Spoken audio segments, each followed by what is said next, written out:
안녕하세요. 김시안 원장입니다. 오늘은 계피, 효소, 담는 과정들을 갖다가 살펴볼까 합니다. 먼저 계피의 따뜻한 성질은 복통, 설사, 풍섭성 관절염 등을 완화시켜준다. 생리통, 생리불순, 냉증 등 여성질환을 완화하는 데 탁월하다. 혈액순환을 원활하게 해 수족, 냉증, 손발 저림 치료에 효과적이다.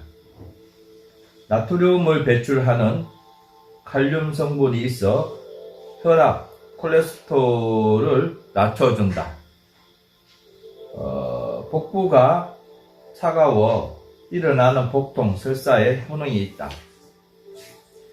계피의 따뜻한 기운은 특히 자궁을 따뜻하게 하고 튼튼하게 만들어 생리통, 생리불순, 냉증 등을 완화시키는 데 탁월하다. 아랫배의 찬 기운을 돌 때 계피를 먹으면 찬 성질을 다스려주고 아랫배에 따뜻하게 해준다. 계피에는 100g당 550mg 정도의 칼륨이 들어있는데 이 칼륨의 체내에 나트륨을 배출을 촉진시켜 혈압과 콜레스테롤을 낮춰주며 심혈관 질환을 예방하는 데 도움을 준다. 계피의 강한 향, 세균을 억제하는 효능이 있어 계피 우린 물로 양치를 하면 충치 예방을 물론 입 냄새도 제거할 수 있다. 특히 양치질이 서투른 아이들에게 양치 후 계피물을 가글을 하게 하면 치아 건강을 지켜주는 데 도움이 된다. 최근에 계피로 천연 살충제를 만들어 사용하기도 한다. 계피가 가지고 있는 특유의 향과 매운 성분이 모기, 진드기 등을 벌레를 쫓는 역할을 하는 것으로 밝혀졌다. 계피를 가루를 낸 다음 그릇 또는 주머니에 담아 놓거나 계피향을 모기향처럼 피워 놓으면 여름철 모기를 퇴치할 수 있다. 계피, 효소 담는 재료를 갖다가 살펴보겠습니다. 먼저 계피 300g을 준비를 해 주시고요. 배 1kg 200, 황설탕 1kg 200을 될 것 같습니다. 안녕하세요. 오늘도 약용되는 식물을 소개하도록 하겠습니다. 오늘은 원기를 회복시켜주고 위 점막을 보호하는 참마에 대해서 소개하도록 하겠습니다.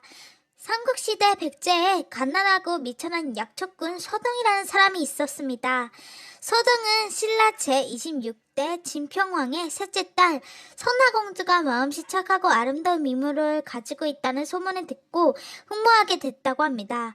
곧바로 신라로 달려간 서동은 노래를 지어 온 장안에 퍼뜨리고 이 노래는 순식간에 어린이 어른 할 것 없이 모르는 사람이 없을 정도로 퍼져 결국 궁중까지 소문이 나게 된다고 합니다.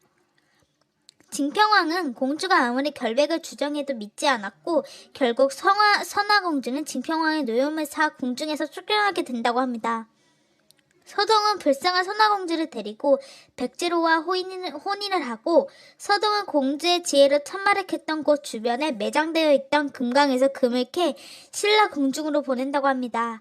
서동은 진평왕의 인정을 받아 백제의 무왕 자리에 오르게 되고 참마의 원래 이름은 서여라고 합니다. 그런데 선약으로 부르게 된 것은 다음과 같은 사연이 있어서인데요. 중국 당나라 대종의 이름이 이해인데 백성들이 참말을 왕의 이름인 서해라고 거침없이 부르자 못사람들이 임금님의 이름을 부르지 못하도록 서약으로 고쳐 부르도록 했다고 합니다. 이후 송나라 연종의 이름이 조서다 보니 서약을 산에서 나는 약이라고 해서 산약을 고쳐 또 고쳐 부르게 해서 지금까지 내려온 것입니다. 참마는 막과의 덩굴성 여러 해살이별로 일본, 중국 등 전 세계에 600여 종이 분포하고 우리나라에는 참마, 부채마, 당풍마, 국화마, 각시마, 노꼬로마 등이 자생하고 수입 재배 품종인 단마가 있다고 합니다. 참마는 일본 사람들이 무척 즐겨 애용하는 식물로 많은 가정에서 텃밭을 심어 가꾸고 일본 여인들이 마죽을 아침상에 올리면 전날 밤 남편의 진한 사랑에 대한 노고의 대가이고 저녁상에 올리면 그날 밤 남편으로부터 사랑을 받고자 하는 것이라는 우스운 이야기도 있다고 합니다.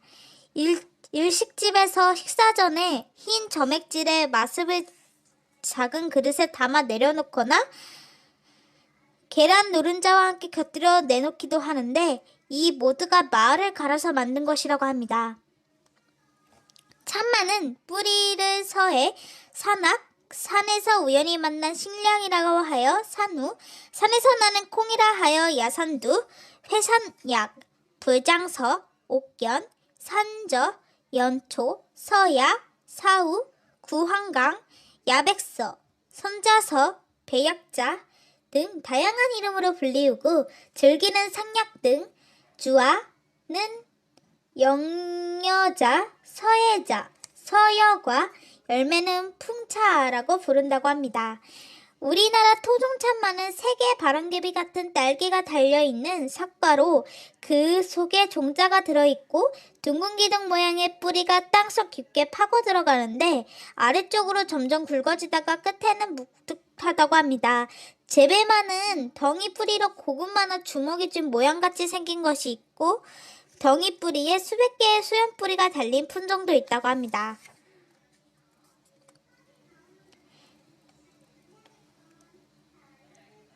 참마는 새순이 나오면서 뿌리의 영양분을 줄기와 잎으로 보내고 이때부터 뿌리는 서서 영양분을 소모하기 시작해 물렁물렁해지다가 쭈그러들어 빈 껍질만 남고 줄기는 왕성하게 지상으로 뻗어 수십 미터를 자라면서 꽃이 피운다고 합니다.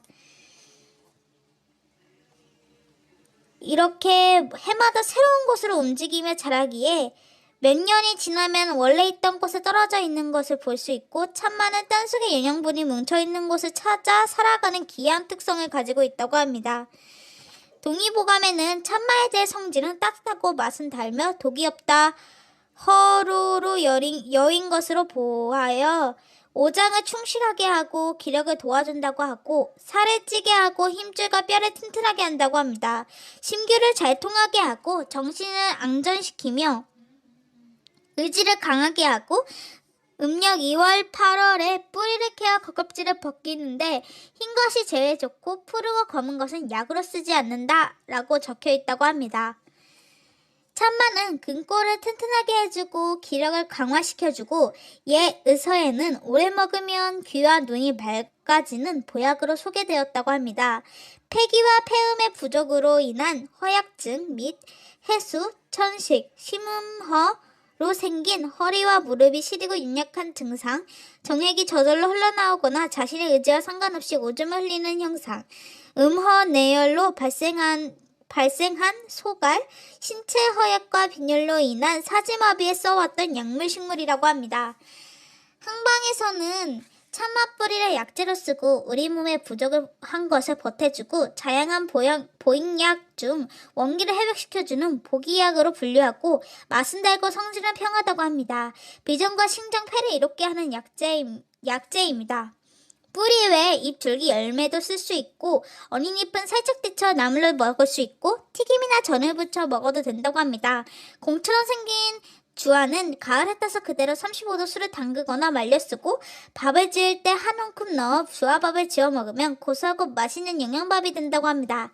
뿌리는 가을부터 이듬해 봄까지 캐서 먹쓰고 생것을 그대로 갈면 생즙이 되고 35도 술을 담그거나 잘게 썰어 말려 가루내, 죽, 수제비, 칼국수에 넣어 먹거나 구이찜을 해 먹어도 된다고 합니다.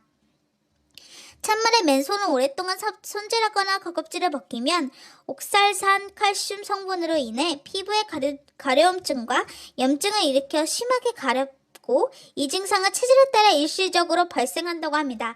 장갑을 끼고 씻으면 가렵지 않으며 가려움증이 발생하면 식초를 한 숟가락 정도 물에 타서 헹구면 된다고 합니다. 참마는 성질이 비교적 부드러워 단방으로 쓰기보다는 주로 보조약으로 많이 쓰는데 단방으로 쓸 때는 용량을 많이 사용해야 효과를 볼 수 있다고 합니다. 여기까지 참마에 대한 소개였습니다. 영상 끝났고요.